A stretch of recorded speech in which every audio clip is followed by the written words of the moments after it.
Dumb Money, based off of the real world events that took place back in 2020 and 2021. The GameStop craziness. That's one word to describe it, yeah. Holy fucking shit.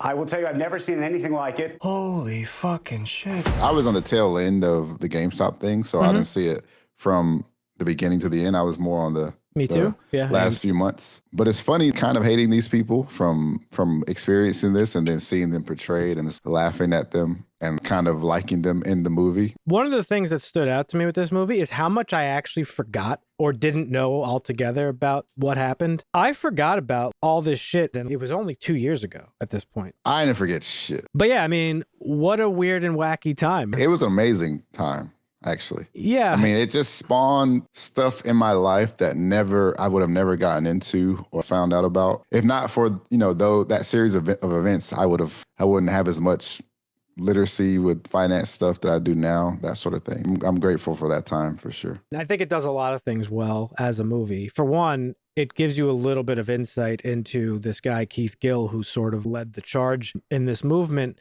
And nonetheless, this movie is not really even about him. I think it's easy to maybe think it's about him because he's one of the central players in it, but this isn't a biopic about Keith Gill at all. This is literally about this series of events that he just happened to be a big part of. Like, a lot of the stuff in this movie was kind of funny, seeing how the tendies joke became a thing. I'm pretty sure those videos are still up. Probably. To this day. Yeah, probably. I mean, this was a guy who just started YouTubing during the pandemic as a hobby. And he started just posting about his investments or whatever. As so many other fake gurus came about during that time, as we saw. Just riding the wave of societal change. Yeah. Each hype thing. You talk about societal change. This was a moment where so many different things had to come together to coalesce. Largely, it was driven by the pandemic. You have all these people 100%. At home doing nothing, not working, using the internet, and sort of stumbling onto this community that led this charge here. The name of the movie, I didn't even know this, but that little quote in the beginning, dumb money, individual investors often derided as dumb money by Wall Street. I had no idea about that, but that is such a Wall Street thing. At the end of it all, it was a big deal and they did lose a lot of money, but it was still kind of just another day at the end of it all for Wall Street. That guy, Gabe Plotkin, that company did go under, but he just made another hedge fund at the end of it. This was, I thought, the perfect recapturing of that particular little slip of time. Yeah, they got a lot of shit right. But not just with this event that happened, but depicting the pandemic on just a casual and mundane level. Right, just every day, yeah. I think the movie also does capture what this whole thing was, right? And they say it in the movie, it's not about the money, really. It was never, I mean, for a lot of people, the money was life-changing, but it was ever really about the money. I know that's the meme, but it was really just about average people, again, living their lives. They're desperate for some sort of connection during this pandemic when the world is in shambles, on lockdown. Mm-hmm. They're sitting in their home. They do a real good job of really making the mask a predominant aspect of this movie about how life was. Of you have a little bit of a connection, put your mask back on. Mask. Right, mask. You kind of don't realize until you look back on it just how much of a connection is lost when you're talking to somebody when half your face is covered. You know what I mean? Yeah. And I think the movie facial expressions. Yeah, and I think the movie depicted that really well, especially in the scene where Jenny's at the gas station, and I think it's probably around the time when the mask mandates were lifted, and her and this dude are talking, and they're both just kind of easing into the conversation. That's just an average conversation prior to the pandemic. Do you know what I mean? I started looking at some of the old Reddit stuff, and I think the movie, just to give the movie more meaning, it did make it more about a deeper meaning but the goal of Wall Street Bets was to make money. Of course it was, yeah, for sure. Initially, and then Absolutely. It evolved into something different where it's diamond hands, stick it to the man, all this and that. But the problem is after all that, they got obsessed with GameStop, and there's still a whole Reddit called Super Stonk where it's just that they're still holding GameStop to this day and they think it's going to go to 1,000 and all this and that. Instead of using this knowledge of companies over shorting companies or maliciously shorting companies and looking for other companies that are being affected the same way, it's just GameStop only. GameStop is love. GameStop is life. And instead of applying the knowledge that they gain and using it elsewhere. Yeah, they become absolutists almost. Yeah, it's only GameStop, which is funny. It's a meme. It's funny, but a lot of people got burned, which they showed with Jen, I think you said her name was Jenny. She got burned. She was up 500,000, and then now she's in debt. Right. You know, at the end of it all. What you see happening is basically what hedge funds do every day.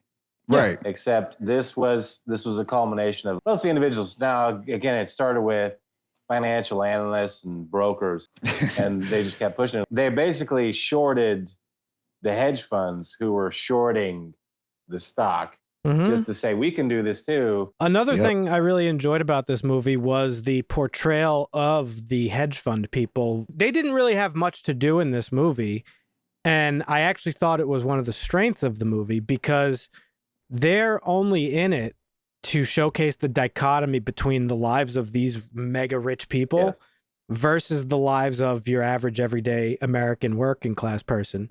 While all this shit is blowing up, I don't know if you guys noticed that, but it was always a back and forth of life-changing shit for these college kids or this kid working at GameStop living in the ghetto somewhere or versus fuck it, I just shorted another and another 600,000. Yeah, and every time that they cut to these guys, they're at a private tennis place, they're at a beach party somewhere, they're doing all this stuff. They're joking with each other. Oh, your company flew people out to a private island so they could not have to wear masks and shit. Well, your company rented out a thing. And it was just nothing to them. I already kind of knew everything that happened. I watched the hearings live as it happened. So this was more a dramatized recreation for me.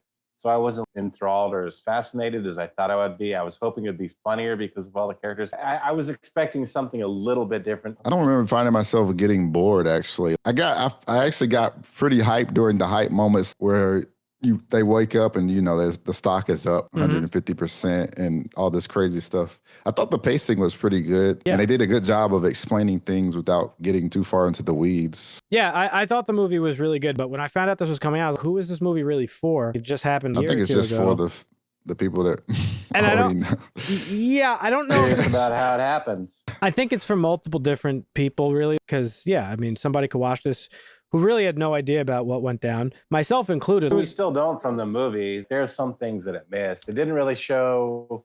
But it gets the point across. This is something that the hedge funds do every day, and they don't have a problem with it. But this happened to this guy, and there's a congressional hearing to figure out whether or not they're doing illegal shit. Right. These motherfuckers do this 6 times a day on a Monday. For sure. Big difference, I think, with GameStop, and they kind of mentioned it in the movie too, was the amount that they were shorting of GameStop. Even before we knew about it, they were already shorting it more than it was more than the shares that were available to be purchased. Pulled a quote from the movie, and I think it was from Keith's testimony before Congress. So he says, it's alarming how little we know about the inner workings of the market.